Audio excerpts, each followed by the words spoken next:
Alta Profit, assurance vie, retraite, immobilier, le meilleur de l'épargne en ligne depuis plus de 25 ans. Le conseil en plus présente Sud Radio, les incontournables de la gestion de patrimoine, Thomas Binet.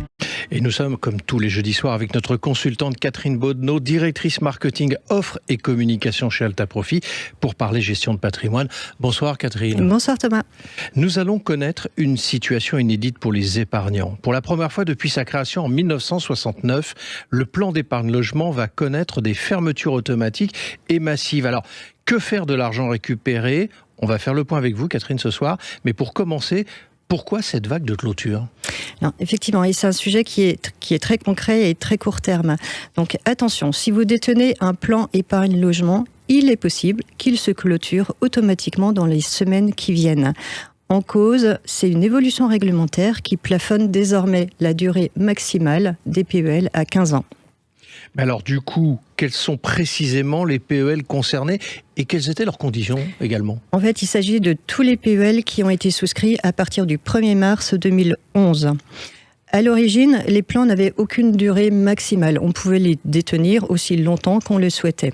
Désormais, à l'issue des 15 ans, la banque doit clôturer le plan de manière automatique. Et on estime à environ 3,2 millions de PEL qui vont être concernés. Donc attention, si on est concerné, il vaut mieux l'anticiper. Mais alors du coup, quelles étaient leurs conditions à ces PEL ? Alors, les conditions, il y avait un montant maximum d'investissement qui était de 61 200 €. Et on avait des taux de rémunération qui étaient fixés au moment de l'ouverture du plan et qui étaient garantis pour toute la durée du plan. Les PEL qui ont été ouverts entre 2003 et 2015 offraient une rémunération de 2,5% brut, donc garantie. Et les taux ont varié en fonction de l'année d'ouverture des PEL. Après 2015, les taux ont varié entre 1 et 2,5% environ brut. Alors du coup, ceux qui nous écoutent et qui se sentent concernés, ils vont regarder leur date, évidemment, avec attention immédiatement. Mais qu'est-ce qui va se passer concrètement au moment de la clôture ? Alors, le capital et les intérêts ne sont évidemment pas perdus. Ils vont être transférés de façon automatique sur un compte, sur un livret bancaire classique qui offre une rémunération très faible, en général de 0,10 à 0,5%. Donc c'est une rémunération faible et on peut faire beaucoup mieux en plaçant mieux son argent. Oui, donc on comprend l'enjeu que vous êtes en train de nous expliquer. Du coup, sans action réelle de l'épargnant, son épargne ne va rapporter quasiment plus rien. Exactement, et c'est pour ça que c'est important de l'anticiper. Ouais. Alors, pour commencer, on peut juste utiliser l'épargne réglementée, donc le livret A, le LDDS, le livret de développement durable et solidaire. Ouais. Leur taux, il est fixé à 1,5%, donc c'est déjà mieux, et c'est bien pour l'épargne de précaution. Mais alors du coup, au-delà de l'épargne de précaution, il va se passer quoi ? Ce qu'on conseille, là, on peut vraiment envisager l'assurance vie qui peut être une très bonne solution, puisque on va avoir la possibilité d'investir sur les fonds en euros pour les profils sécuritaires qui ont besoin de sécurité. Les fonds euros offrent une garantie en capital et offrent aussi les unités de compte qui permettent d'investir de façon plus large sur les différentes classes d'actifs. Les fonds en euros, on le rappelle, ont servi en moyenne 2,6% depuis 3 ans et on a eu des contrats qui ont servi plus de 3% par an.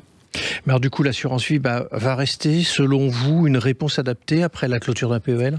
Clairement, puisqu'en fait, elle va vraiment permettre de piloter son niveau de risque, de s'adapter à chaque personne, à son horizon de temps, à son profil investisseur. Et en plus, on bénéficie d'un cadre fiscal qui est très attractif.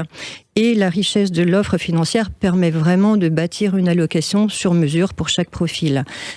Pour ceux qui ne savent pas, qui n'ont pas les connaissances ou qui n'ont pas le temps de piloter leur épargne, je rappelle qu'on peut avoir recours à la gestion pilotée qui permet de bénéficier en fait des conseils d'un professionnel qui va prendre en charge la gestion de votre épargne. Alors Catherine, pour se résumer, que doit retenir un de nos auditeurs ce soir ? Le message clé, c'est surtout ne pas subir la clôture automatique des PEL. Il faut anticiper la clôture si on est concerné et prendre les bonnes décisions pour que son épargne ne s'endorme pas sur des supports qui ne rémunèrent pas du tout et redonner une vraie stratégie à son capital. Donc vérifier la date effectivement de clôture de son PEL et prendre les bonnes décisions en se renseignant avant. Merci à vous Catherine pour toutes ces informations et on vous retrouve jeudi prochain pour un autre numéro d'Oser Investir, les incontournables de la gestion de patrimoine. Et pour ce qui me concerne, je vous donne rendez-vous dimanche matin à 9h25 dans la matinale week-end. Sud Radio, les incontournables de la gestion de patrimoine, Thomas Binet. Avec Alta Profit, assurance vie, retraite, immobilier, le meilleur de l'épargne en ligne depuis plus de 25 ans, le conseil en plus.